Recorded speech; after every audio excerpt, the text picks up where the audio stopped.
ecomedios.com. Seguinos en Twitter, @ecomedios1220. Estudia actuación en Timbre 4. Niños, adolescentes, adultos. Dirección Claudio Tolcachir. Informes en www.timbre4.com. Letras y corcheas. Un encuentro con músicos y escritores. Una hora para disfrutar de canciones y textos contado por sus autores. Letras y corcheas. Los jueves de 22 a 23 con la conducción de Hernán y Mario Dobri.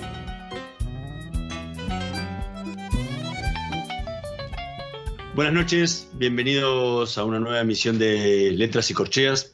Hoy nos acompaña un pianista, compositor argentino que desde ya hace muchos años está radicado en Alemania. Mario, ¿qué nos podés contar de nuestro invitado de hoy? Bueno, buenas noches. Si uno en su obsesión desmembrase una obra artística en sus múltiples partes, la disección puede mostrarnos a primera vista el organismo vívido de la obra. Un examen más minucioso puede darnos matices que la primera observación haya soslayado. La obcecación puede llevarnos a desestructurar las partes que en su conjunto le han servido de armazón dinámico con el fin de hallar las sutilezas íntimas de su espíritu poético. La física del entusiasmo arriesga conocimientos infinitos y minuciosidades enfermizas. Un músico amigo, que no viene al caso dar su nombre, me dijo cierta vez que él acostumbraba a hacer esos análisis meticulosos y que a su pesar jamás pudo hallar el corazón latiendo enamorado del artista que había concebido la obra. Hoy en esta noche de jueves, de Letras y Corcheas, nos visita un excelente pianista, un compositor de fina estirpe y un estudioso del complejo arte de la música. Buenas noches, Juan María Solari. Es un placer contar contigo en nuestro programa. Buenas noches, Mario y Hernán. Y muchas gracias por la invitación, que hace ya, creo que meses que está en el aire y que por fin las coordenadas se ponen de acuerdo para que estemos juntos. Porque, a ver, estás viviendo en Breme, si mal no recuerdo, creo que a orilla del río Weisse, ahí por Alemania, para que la gente tenga una idea, en el noroeste alemán, si no me equivoco. Sí, es el norte, cerca de Hamburgo, para llamarlo. Hamburgo es un puerto, Bremen es también un puertito, digamos. Pero tiene universidad, o sea, 500.000 de habitantes, que para Alemania no está mal, y tienen un orgullo que es que la misma ciudad es un estado federal, o sea que es un caso único, creo que en todo el mundo, ¿sí? Como una provincia, digamos, que está enquistada dentro de otra provincia y que es autónoma, y están muy orgullosos de eso. Es como Buenos Aires. Bueno, salvando las distancias de la cantidad de habitantes y muchas otras cosas, ¿no? Porque acá es una ciudad autónoma. Sí, ¿no? Desde ese punto de vista, sí.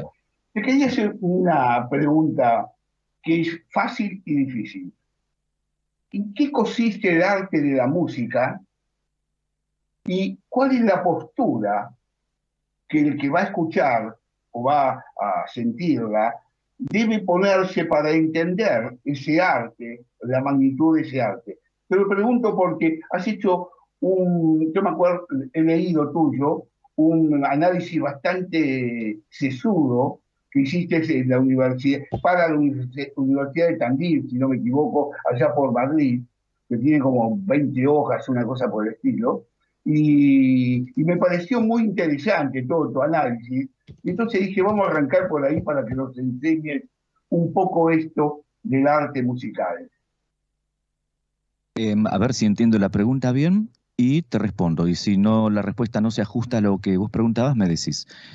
Lo que yo entiendo de la pregunta es, te respondería así, que la música es como toda experiencia humana, es multifacética. Entonces vos te podés aproximar a la música con una expectativa de, por ejemplo, simplemente ver, bueno, a ver cómo están ordenados los sonidos, cómo está construido todo, de la misma manera que vos podés admirar un edificio, una arquitectura, ¿sí? O incluso podés admirar un Lego bien hecho, ¿sí? ¿Por qué no? Es también una forma de arte, si se quiere. Va, de hecho, a mí, yo tengo un chico que juega con Lego todo el tiempo y a veces me admiro de la capacidad de diseño para con piecitas chiquitas diminutas hacer de pronto, qué sé yo, un tren, una cosa que se mueve. Es una forma de arte, digamos, ¿ok? De construcción, o sea, de construcción, ¿no? Dos palabras. También te puedes aproximar a la música desde la cosa emotiva, puramente. Y decir, bueno, ¿esto me emociona o no me emociona? Mucha gente se acerca así, ¿sí? Y es posiblemente la mayor parte de la gente que lo que busca es la emoción directa. Y en realidad el ser humano tiene las dos cosas. Tiene cerebro, tiene raciocinio y tiene sentimientos, eso es claro. Así que, ¿por qué negar lo uno o lo otro? Eh, yo no me quiero ir ni de un lado ni del otro. Yo creo que hay que buscar un equilibrio. Y dije ahora dos cosas, emoción y raciocinio, pero seguramente hay muchas otras. Por ejemplo, comunicación. ¿Eh? ¿Comunicación en qué sentido? Transmitir, digamos, información. Información musical se puede discutir de qué se trata eso, pero en todo caso no es un contenido semántico que podés transmitir con palabras, es un contenido de otro tipo, andás a saber cuál es, pero que es de otro tipo en todo caso. O sea, es artístico, estético, ¿sí? Pero bueno, en pocas palabras lo que te diría es eso. Como la música es una cosa, un arte integral, que la persona está metida dentro de eso y las personas tienen muchas facetas, la música se puede dirigir a cada una de esas facetas. Entonces, la persona que se acerca a la música puede encontrar en la misma obra, un público de 100 personas se encuentran en la misma obra, la misma ejecución, el mismo concierto, todo igual, sacan diferentes cosas que a ellos les sirven en ese momento. Ahora, recién hablabas de la palabra deconstruido, ¿sí? Sí. Y la utilizaste también en algo que diste a llamar tango deconstruido. ¿Cómo Sí. le podrías explicar a los oyentes qué significa esto de tango deconstruido? El tango deconstruido, en mi lectura, ¿no? Que posiblemente no es académica en el sentido de un doctorado en musicología, ¿no? Sino de un tipo que está haciendo cosas, ¿sí? Es que, por ejemplo, tomas un tango o, en el caso mío, digamos, un alfabeto tanguero. Por ejemplo, las famosas campanitas de piano. Chiran, chan, chiran, como empieza Danzarín de Plaza, ¿no? Chiran, chan. Es como una letra o un color en tu paleta de compositor. Una letra en un alfabeto tanguero. Después tomás, por ejemplo, el famoso arrastre, pum, pururu, bum, en el bajo, ¿sí? Y tomás otros pequeños gestos que se repiten a rolete, en muchos casos demasiado incluso, ¿sí? Los tomás entonces como pequeños fragmentos, como letras, si se quiere, y con eso construís no necesariamente un tango en el sentido melódico de la palabra, sino como otra vez, un Lego o un collage en base a esos fragmentitos. Entonces, el fragmento, esa pequeña sílaba tanguera, está presente, está audible, se reconoce a la legua, pero no es un tango tradicional, sino justamente hecho pelota. Puedes decirlo también un tango cubista, donde está un fragmento pegado al otro que en general no está pegado, pero Picasso lo hace así, por ejemplo. A eso me refiero con tango deconstruido, ¿sí? Insisto, no es una definición musicológica, es una manera de explicar lo que me interesa hacer a veces, no todo el tiempo, pero a veces. Ahora,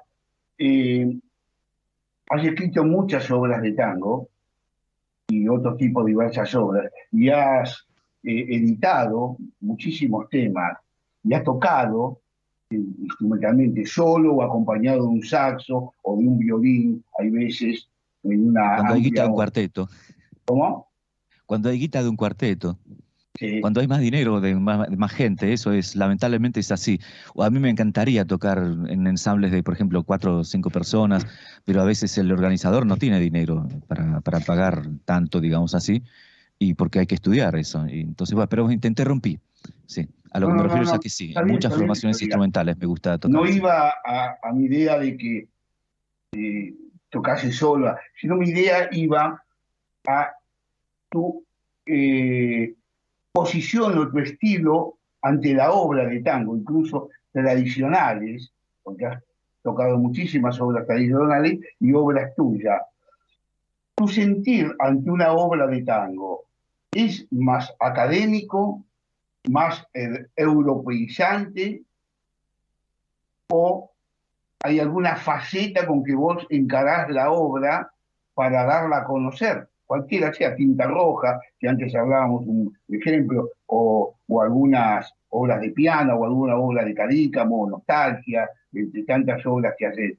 Lo digo porque estuve poniendo el oído bastante a tu manera de tocar, a tu estilo armónico. ¿Cuál es tu idea cuando enfrentás esas obras? Bueno, a ver, ¿cómo se podría...? Tu pregunta tiene muchos aspectos, por eso es interesante también, y por eso quiero que las respuestas sean coherentes. Así que vamos a ver cómo ordeno mis pensamientos. Lo primero que tenemos que saber es que mi formación pianística es clásica, similar a la de Horacio Salgán, pongámosle, por decir un ejemplo, ¿sí? Entonces, a veces lo que digo es que mi roña tanguera es roña limpia, ¿sí? Es decir, no es que meto la nota mal, sino que quiero hacer determinadas cosas y le estudio para que salgan bien. Y no sé si sabías que Salgán, yo lo conocí, lo vi una vez, así, tenía más de 90 años ya, ¿no? ¿Y sabes cuál era su músico favorito, su pianista favorito? Un español pianista cuyo nombre es, espera que ahora justo se me olvidó el nombre, ¿cómo puede ser esto? Eh, ah, Queda de la misma generación de Debussy. Buah, ¿quién me ayuda? Después me voy a acordar. Pero un pianista que uno diría, qué raro, que se acuerde de ese pianista y no de, por ejemplo, Chopin o de los clásicos así. No, se acordaba de esta. Me olvida. Te lo voy a decir después, seguro que ya va a venir, ¿sí? En todo caso, era un pianista clásico, a eso me refiero. Su modelo de pianista. Entonces, eso es un aspecto, ¿sí? La formación.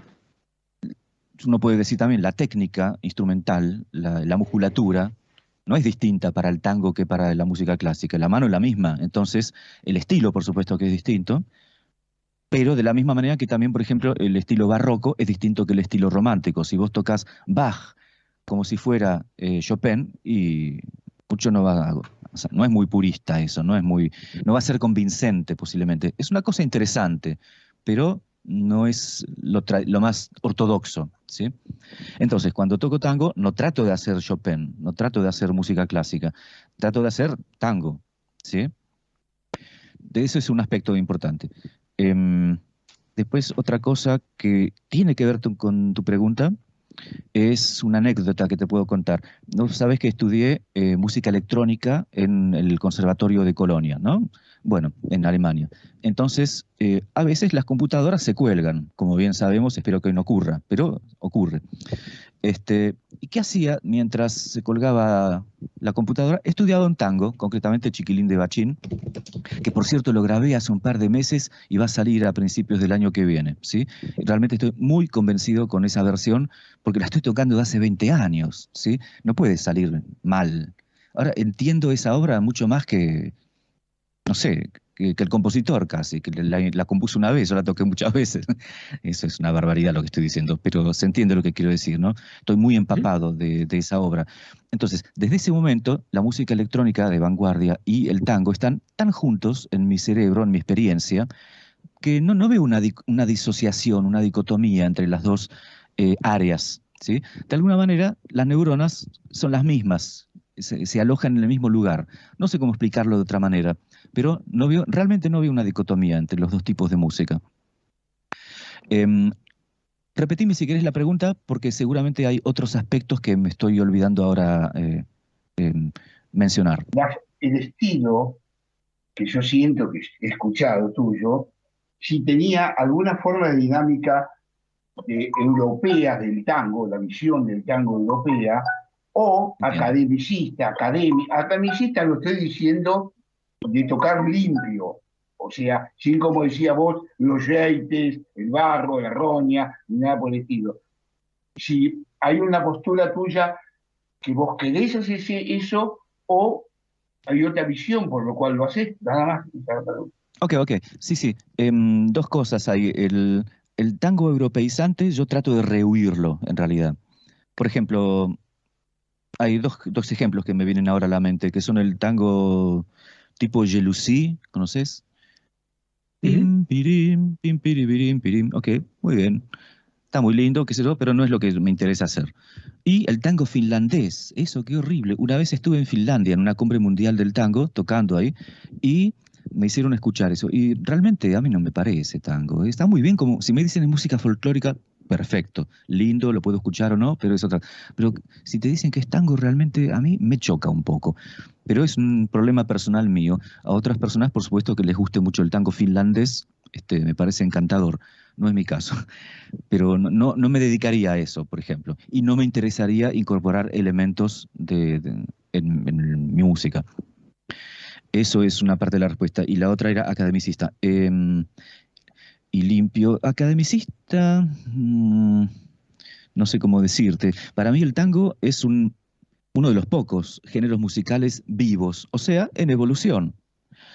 Si vos me decís, por ejemplo, canto gregoriano se usaba en el siglo VI, VII, VIII, qué sé yo, y ahora no hay compositores de canto gregoriano que estén innovando, ¿sí? Es un género que está clasificado en la historia, no digo muerto, porque puede ser muy vivo y muy actual. La gente que lo canta hoy está viva, así que No hay la ninguna música duda. también está viva.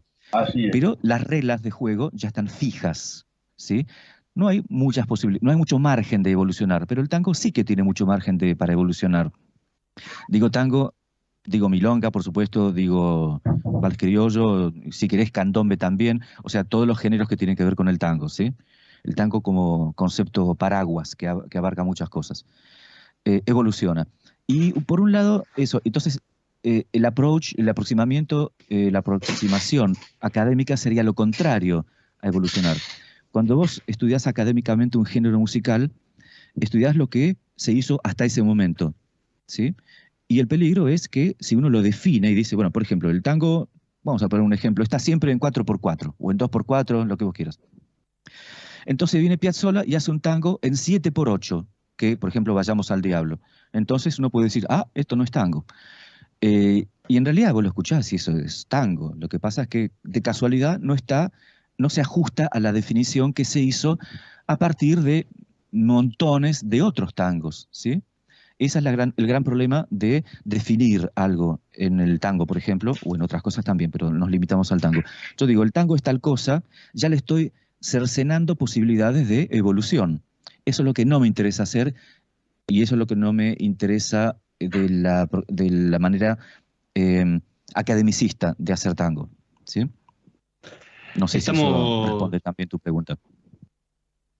estamos conversando con Juan María Solari. Vamos a escuchar, justamente hablando tanto de tango, tengo un tango en la versión para saxo tenor y piano. Justamente el saxo tenor lo ejecuta Eduardo Cohen y el piano el propio autor. En un minutito más volvemos con más letras y corcheas.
Escuchábamos Tengo un tango, obra de Juan María Solare para saxo tenor y piano. ¿Te recordás el contexto y el momento en el que compusiste Curiosamente tema? me acuerdo bastante, sí, me acuerdo bastante. Como muchas obras, esta surgió casi de una improvisación, de tocar 2 o 3 cositas en el piano y concretamente en una ciudad que se llama Worpswede, que está cerca de Bremen, que es como decir, qué sé yo, un suburbio de Bremen, en la casa de lo que hoy es mi suegra. Y, ¿qué más? Y está dedicado, pensaba, a una pareja de amigos que se casaban en esos días, así que se los dediqué a ellos, ¿sí? En el año 2004 creo que es este tema, hace ya un tiempito. La pareja duró menos que el tango, ya se separaron, está cada uno por su lado, pero bueno, esa es otra historia. Sí, entonces me acuerdo de esa idea, y lo interesante es que entonces ese chispazo inicial, la idea, bueno, cómo va evolucionando, y un poco siempre conservo casi todos mis manuscritos, todos los que puedo, y las versiones que voy haciendo. Entonces es interesantísimo con ese tango en particular ir viendo cómo fue creciendo, cómo fue siendo corregido, cómo fue como un canto rodado. Viste que cuando pasa el tiempo, el agua le lima las aristas, ¿sí? Bueno, con este tango pasó lo mismo. Y además, como, no sé, le gusta a mucha gente, he hecho, creo, una veintena de arreglos para diferentes formaciones instrumentales. La versión original, como soy pianista, es para piano solo, después para saxo y piano, pero también para, por ejemplo, un cuarteto de Dinamarca que toca esa obra a cada 2x3, también tiene un arreglo de esta obra, en fin, para muchas formaciones instrumentales. Incluso Recién le quería a dijiste un lo que... señor poner... Sí. Sí. No, un Entonces, cantante me preguntó si quería ponerle un texto, no me gustó la idea de ponerle un texto, pero bueno, perdóname, eso es una anécdota al margen. recién decías algo que me llamó la atención, que hablas de tus manuscritos. O sea, ¿componés todavía en pentagrama de papel? ¿O como hacen muchísimo que componen en las computadoras? Bueno, es las dos cosas. Además es interesante porque justamente yo en mi generación pude ver las dos cosas. Me formé, tengo 55 años, como en la quiniela la música, bien. Entonces, la mitad de mi vida más o menos, ¿no?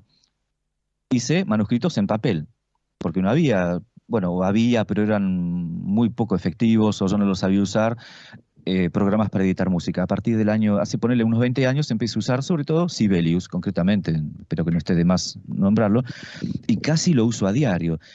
Pero, ¿qué pasa? De todas maneras, casi siempre escribo las primeras cosas a mano, casi siempre, te diría siempre, ¿sí? Y después lo que hago es, paso esa cosa muy rudimentaria, la paso a máquina, digamos así, imprimo eso, y ahí empiezo a hacer precisiones, correcciones, enmiendas, perfeccionamientos, o sea, le hago la cosa más cosmética, digamos, pero la esencia del tema en general lo hago a mano. Y de hecho, mi caligrafía es bastante buena, así que podría tocarse de ahí prácticamente. Estamos conversando con Juan María Solare. Vamos a hacer una pequeña pausa. En un minutito más volvemos con más letras y corcheas. No se vayan. Vamos la radio, somos tu voz. Vamos con Eco, siempre la verdad y la mejor información.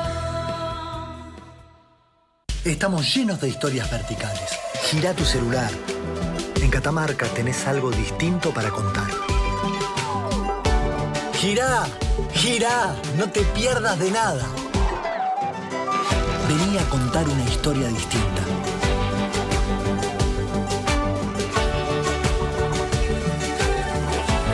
¿Querés descubrir algo distinto? Girá y vení a Catamarca. Cuidar es la herramienta digital del Ministerio de Salud. Descárgala en tu celular a través de tu App Store o Google Play y carga tus datos.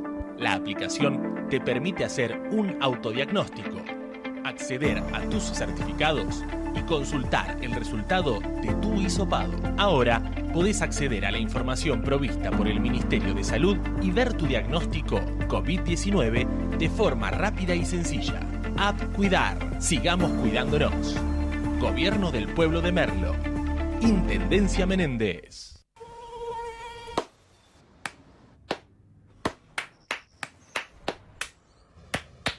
No aplaudamos al mosquito, combatámoslo en serio. Para combatir el dengue, el zika y el chikungunya, evitemos que los mosquitos piquen y se reproduzcan. Usemos repelentes, coloquemos tules en la cuna de los bebés y demos vuelta a contenedores para que no se acumule el agua. Si tenés fiebre alta, dolor de cabeza y dolor muscular, no te automediques y acudí al médico. Encontrá más información en argentina.gov.ar. Argentina Unida, Ministerio de Salud, Argentina Presidencia. Informate en ecomedios.com. Seguinos en Facebook, Ecomedios Live. Letras y corcheas.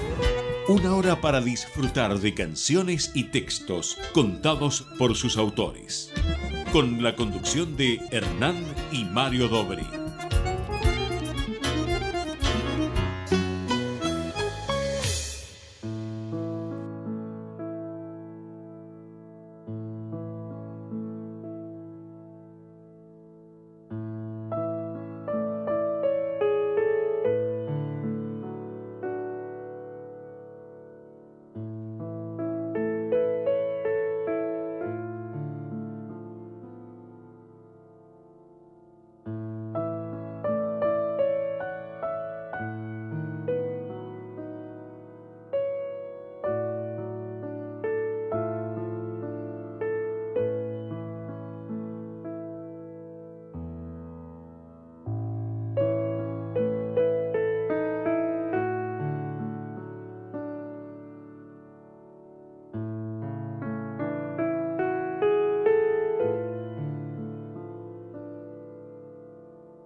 Escuchábamos Mote of Dust Suspended in a Sunbeam, o traducido, Mota de polvo suspendida en un rayo de sol, obra de Juan María Solare, que hoy nos visita en Letras y Corcheas.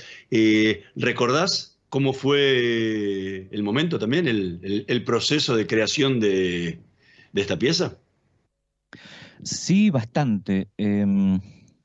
A ver, un poco también surgiendo de poner las manos sobre el instrumento, surgen unas primeras ideas en bruto, y resulta que en esos días, en medio de la composición de esa obra, más o menos, fallece un señor que yo había visto una sola vez, en realidad, pero que era una buena persona, que incluso me hizo una caricatura, que después, si querés, te la muestro. Está acá. ¿Te la muestro ahora? Espera.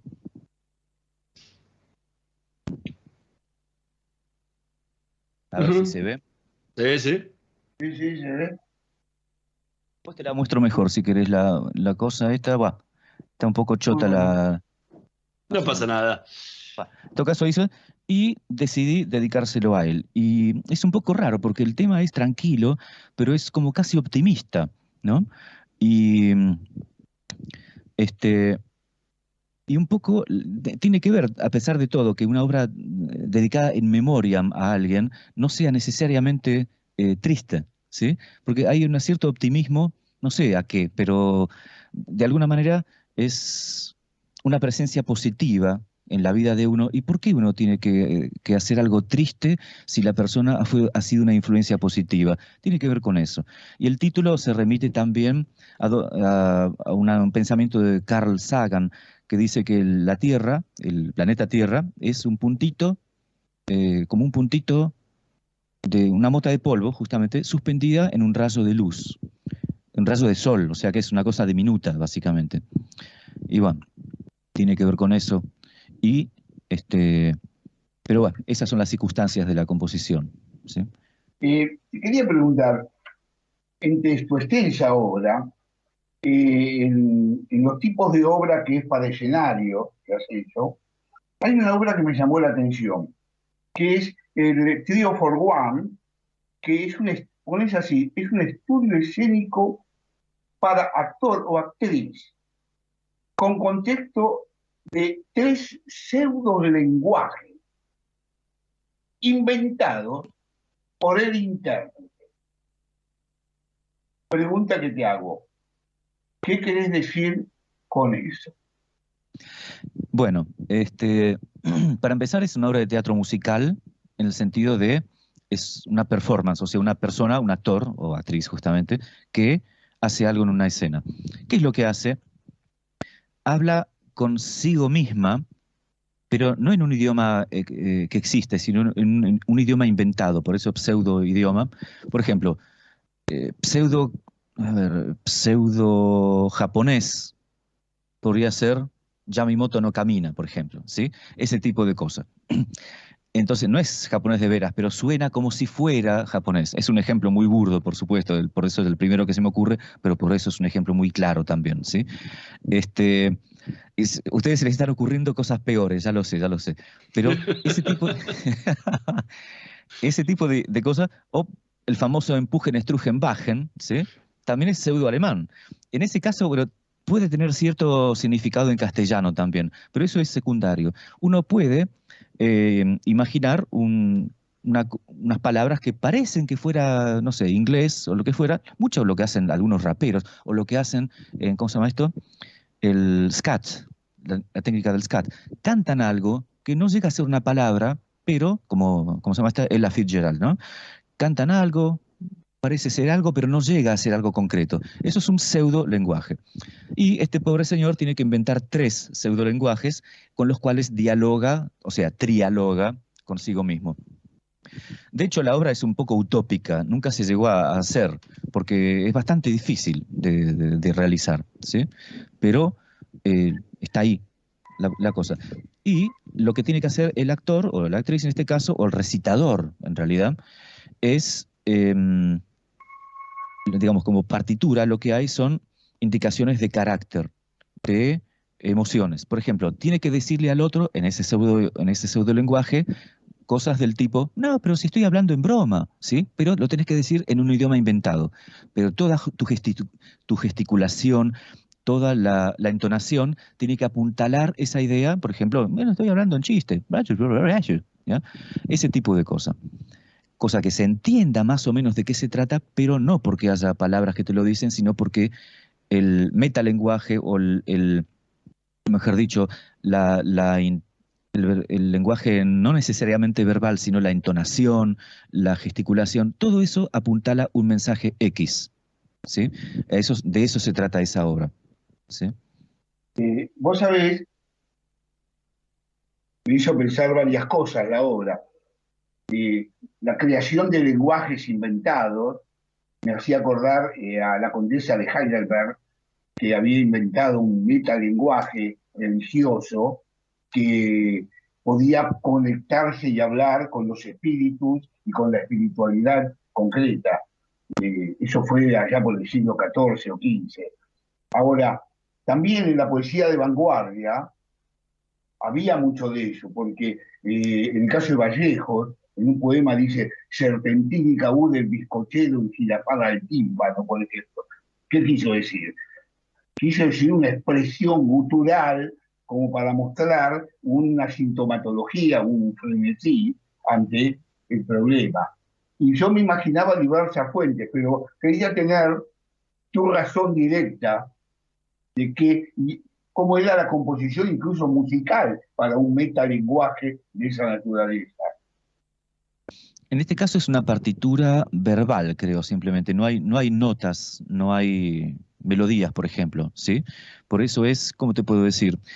Es aplicar las, llamámosle, reglas o ideas estructurales de la música a otra arte, concretamente al arte de la actuación, ¿sí? De eso se trata, básicamente. No es con melodías o con canto, ¿sí? Recién hablabas y dabas algunos detalles, ¿no? De cómo habías compuesto, de cómo componías sobre el papel y cómo ibas pasando a los sistemas hoy digitales de composición. Pero vamos a un punto anterior. ¿Cómo es tu proceso creativo? Tendríamos que hablar en plural, porque no hay uno solo. Tus procesos creativos, sí, entonces. Sí. Básicamente tenés que tener ganas y tenés que tener algo que decir, musicalmente hablando. Por supuesto que hay mucho de inconsciente, ¿sí? En todas estas cuestiones. Pero en lo que es consciente, muchas veces te puedo describirlo con alegorías. Por ejemplo, es como un viaje espacial, donde vos te vas acercando lentamente a una constelación y vas viendo detalles. Vas viendo que, esto que yo creía que era una estrella, en realidad es un sistema de 2 estrellas, ahora las veo bien a los 2. Y después vas más cerca y ves, pero esto no es una estrella, esto es una estrella con 20 planetas alrededor, que antes no veía. Y después los planetas tienen lunas, y ups, me atrapó un meteorito. En fin, a lo que me refiero es a que todo ese proceso de ir detallando, ¿sí?, es una forma de componer en el sentido de ir conociendo qué es lo que realmente querés decir, ¿sí? Entonces, el hecho de escribir un primer boceto o una primera idea, que a lo mejor son 10 segundos, quiere decir, esto es un diamante en bruto que está lleno además de arena. Entonces vamos a sacar lo que no corresponde a este diamante y vamos a ver cómo es realmente esto, lo que tengo entre las manos, ¿sí?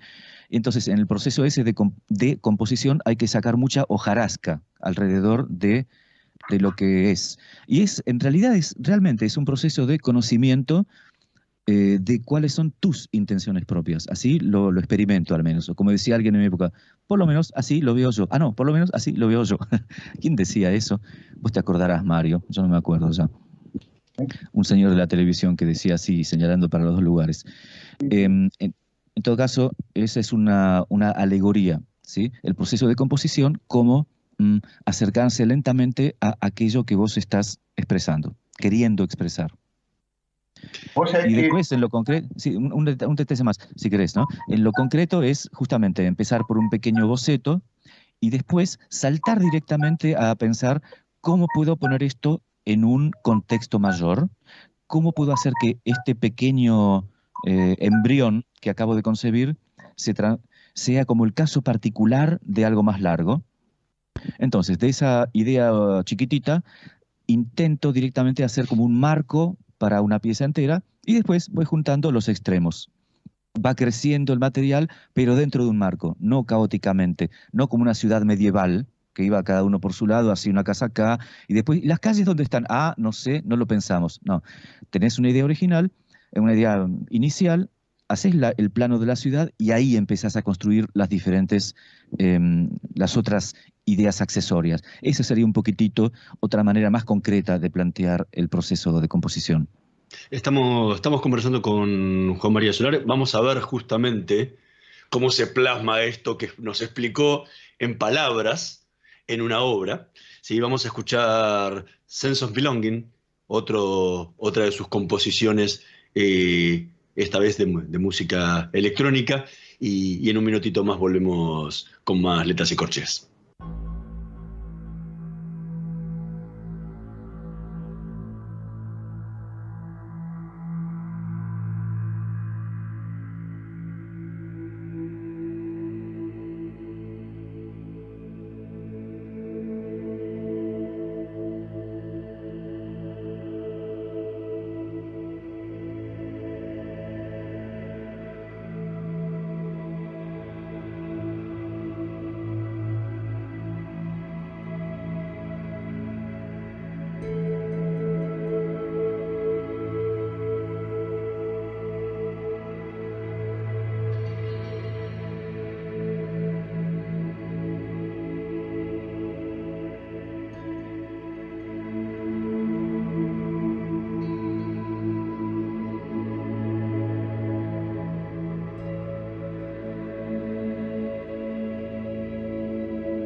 Escuchábamos Sense of Belonging, una de las tantas piezas que ha compuesto a lo largo de su vida Juan María Solare.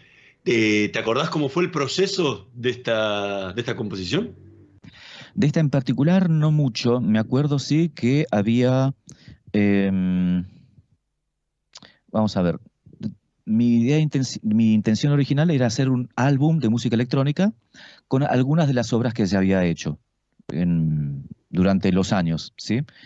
Y me faltaba una o dos para llegar a 7, que es el límite simbólico, pero también muy concreto, que para Spotify y para toda esa gente, un álbum de menos de 7 piezas no se considera álbum, sino EP, o sea, Extended Play. Es como una categoría menor. Es un poquito más de un single, pero no es un álbum. A partir de 7 es un álbum, con mayúscula.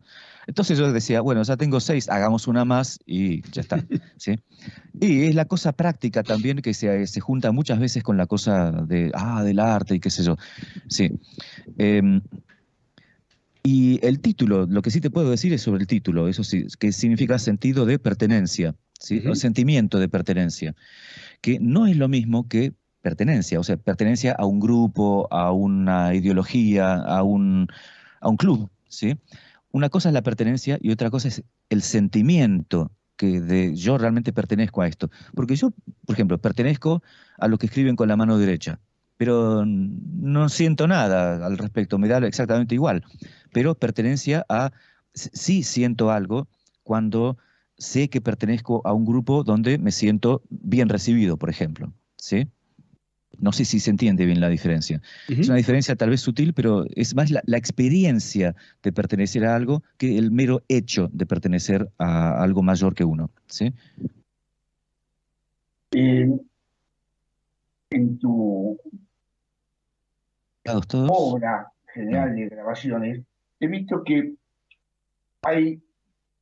has interpretado pequeños fragmentos de obras para niños. A ver. Desde un Yarabí hasta un arroz con leche, hasta las mañanitas. Realmente sí. Me resultó muy tierno creo que son 16 temas que grabaste, la forma clara con que las notas salen de tu piano para decir a esas pequeñas cosas que hemos escuchado desde siempre. ¿Qué te impulsó a llevar adelante este trabajo? Bueno, dos cosas. Primero, el hecho de tener un hijo, ¿sí? Y en realidad, desde ese punto de vista, hay un álbum que es anterior, que es Music Box Music, o sea, música para cajita de música, ¿sí? Que son como 30, una barbaridad de pequeñas melodías. Sí, 31, son todos míos en ese caso, ¿eh? Son todos para tuyos. cajita de músico, sí. Y está justamente publicado cuando mi chico tenía 1 año, ¿sí? Ahora tiene 6, acaba de cumplir. Entonces, eso es un contexto importante. Y después, ¿qué más?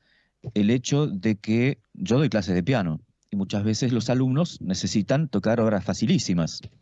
Y muchas veces los alumnos tienen 8, 9, 10 años, o sea, no les voy a poner una sonata de Beethoven, ¿sí?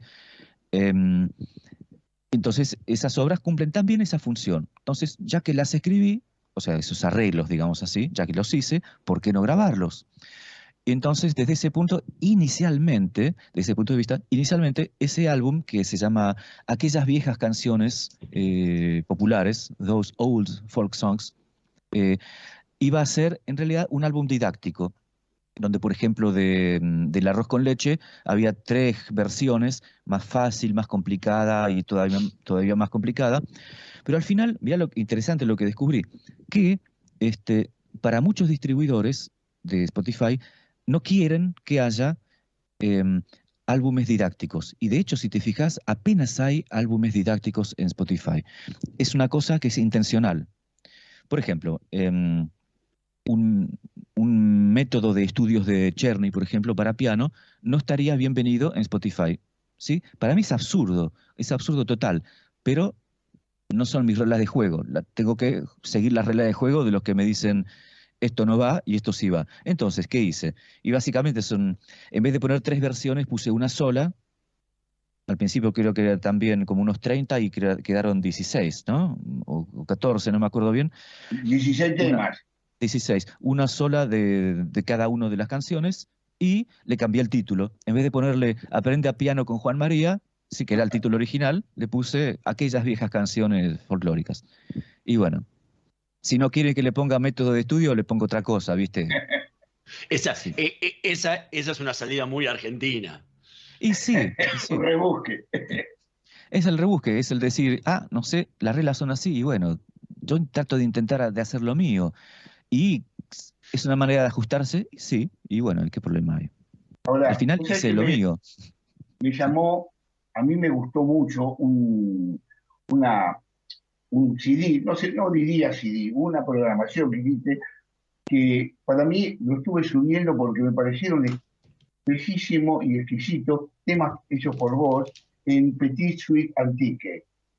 Ese me resultó bellísimo toda la secuencia de los 14 temas tuyos que desarrollás ahí y que los llevas adelante. ¿Cómo fue el planeamiento de esta pequeña suite antigua? Sí, ahí hay un par de factores que funcionan juntos, que entran en sincronización. La idea, ok, la suite es un género musical del periodo barroco, o sea, de la época de Bach y compañía, ¿no? Eso es una cosa.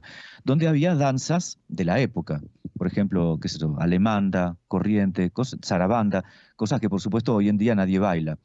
Entonces, agarré 2 o 3 de esas danzas, pero agrego otras que ahora existen. Por ejemplo, hay una cueca también, ¿sí? En esas danzas. Entonces, ¿qué hice? Y bueno, más o menos traté de destilar, no digo de construir, sino de destilar un poquito cuál es la esencia de la cueca, cuáles son los elementos más típicos, ¿sí? Por supuesto, yo no me dedico a la cueca, es seguramente la única que hice en mi vida.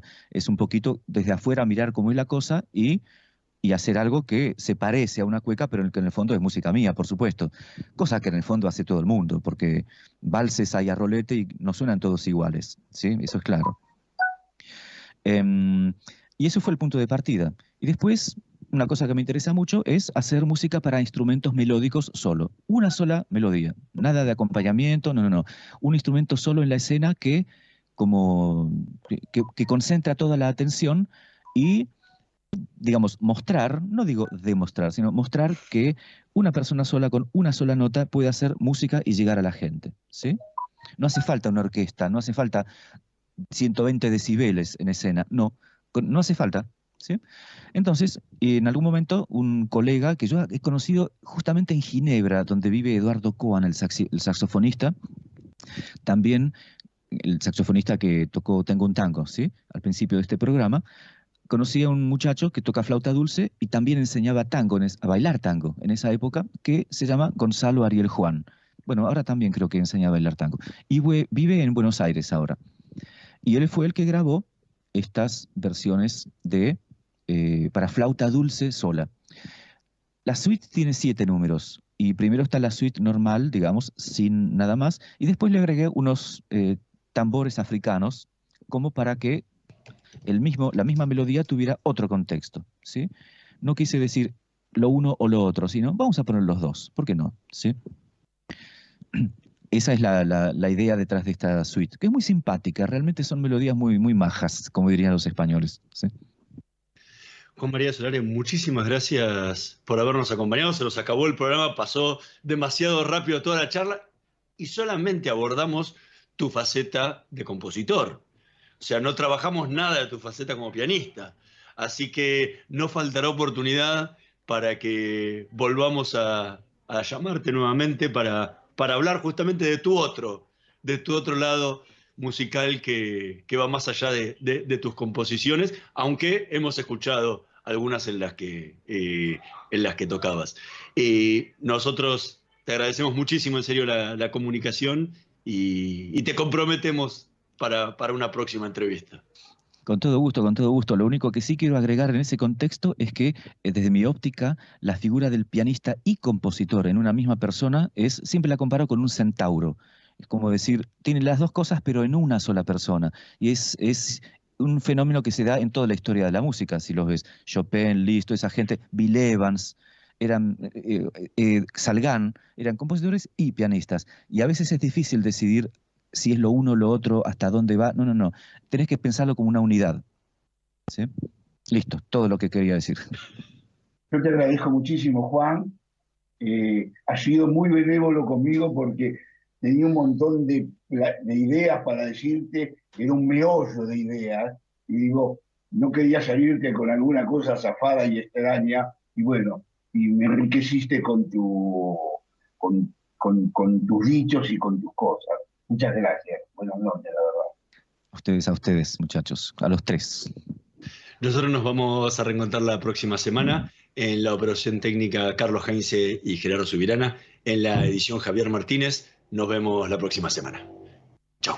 Estudia actuación en Timbre 4. Niños, adolescentes, adultos. Dirección Claudio Tolcachir. Informes en www.timbre4.com.